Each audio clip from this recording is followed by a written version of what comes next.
welcome to my show, but welcome again. Welcome to my show. I'm so glad that you made it for our 14th season. I bet you're thinking, where have I been for 14 years?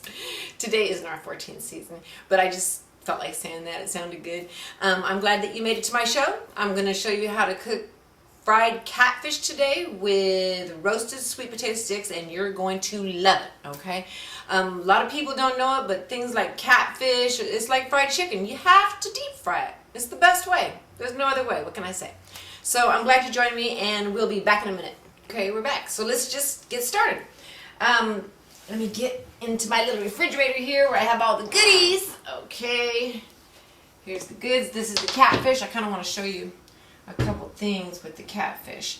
Okay, first I want to tell you, get your deep fryers out. You have to have a deep fryer to start this, unless you're going to have, you can use a deep pot, but this is better because you can control the heat. Put it at 400, put your grease up into your, or your vegetable oil. That's what I have in here is vegetable oil. Put it up to the line, sit this on the side and have it ready, okay? And then what I'm going to do is show you, I've already taken this catfish and, actually I'm going to sit it up here if you don't mind. Is that going to work? Probably not. Okay, I'll just put it right here.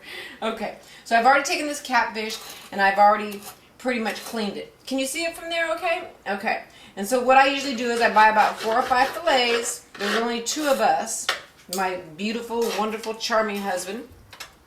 And here's my piece. Okay, and there's his pieces.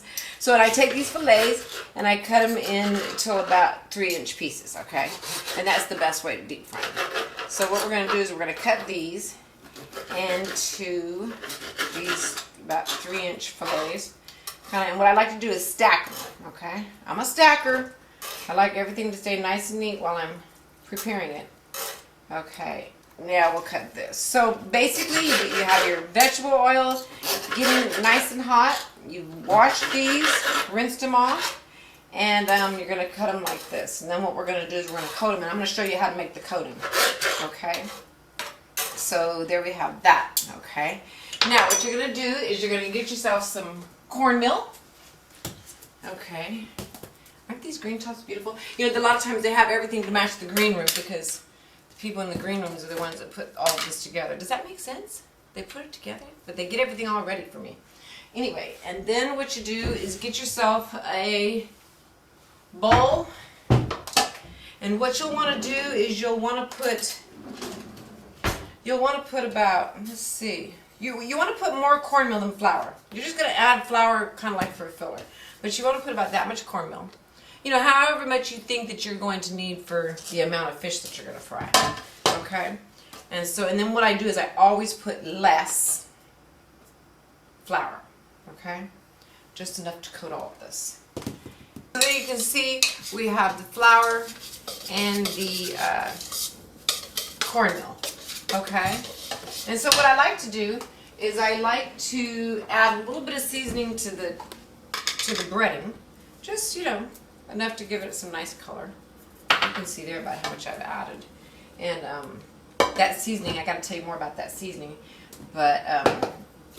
It's Granny Nancy's special seasoning. I make that myself. You at home, you can use Creole seasoning, you can use red pepper, garlic, salt, pepper, and paprika, and just throw everything together yourself. Okay, now, why did I tell you to stack the fish? Now I gotta unstack the fish just so that I can season it, because I want you to season the fish directly too, okay? Sometimes I do stuff like that because, I just get to moving so fast. I'm so excited about cooking. Cooking is my passion. I love to cook. So, okay, so here's what I do. I season the chicken. The chicken? This is fish.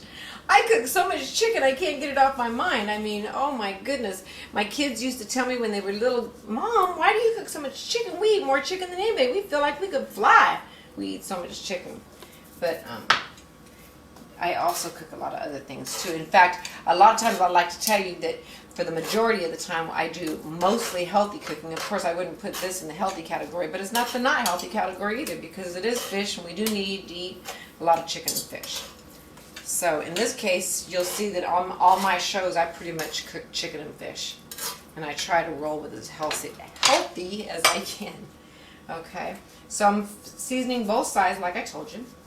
And I'm going to obviously dip this in the flour and the cornmeal. Okay, and back over here we have that oil heating up. So here you go. So I'm going to dip this in here, and I usually put about three or four pieces in the deep fryer all at once. Okay. For those of you at home, then there you have it. You have your catfish, and you've got it rolled in some cornmeal and some flour with some seasoning. So let's take that. Oh my goodness, where's my tongs? You notice every single show I forget to get the tongs. Okay, here we go. Okay, so here's what you'll want to do. You want to lay this in your fryer. I'm telling you, go to any store of your choice and pick up this little fryer for $14. You can't beat it, okay? And it doesn't make a big old mess on your stove or anything like that. Okay, so there we have it. We're going to lower it in. Ooh, look at that. Oh my goodness. You can tell when something's done frying because you don't hear it cooking anymore. Can you hear that? It's getting started right now. You don't hear it frying anymore, and then plus it's going to float to the top. Okay? So basically that's what you do. You fry a batch, coat another batch, fry a batch, coat another batch. Okay. So we'll get all these breaded, and basically that's what you'll do. And you know what? Cook for the long haul. Cook for the long haul. This I'm cooking just for a couple of the people on set here to taste and stuff like that, and to show you how to cook it. But if you're cooking this at home, and if you're going to go and you're going to get your deep fryer out, and you're going to go ahead and bread all this, and whether it be chicken or fish or whatever it is, then cook for the long haul. Cook enough so that you can have it today, and maybe some for lunch tomorrow, or for the family for dinner tomorrow night. So write that down. Cook for the long haul. And especially in these days and times when the economy is bad, stretch everything out the best you can. And remember my tips that I tell you. Cook on the perimeters. Walk on the perimeters of the store and do your grocery shopping on the perimeters. Can I say it? Shop along the walls. That's what I'm trying to say. Shop along the walls. Okay, so now I've got all the catfish ready. I'm going to put it right back in here so I can sit here and wait until that one batch is done. So now we got our last little load of fish here. Let's get this taken out. It's all cooked. Look at that. Now, doesn't that look good?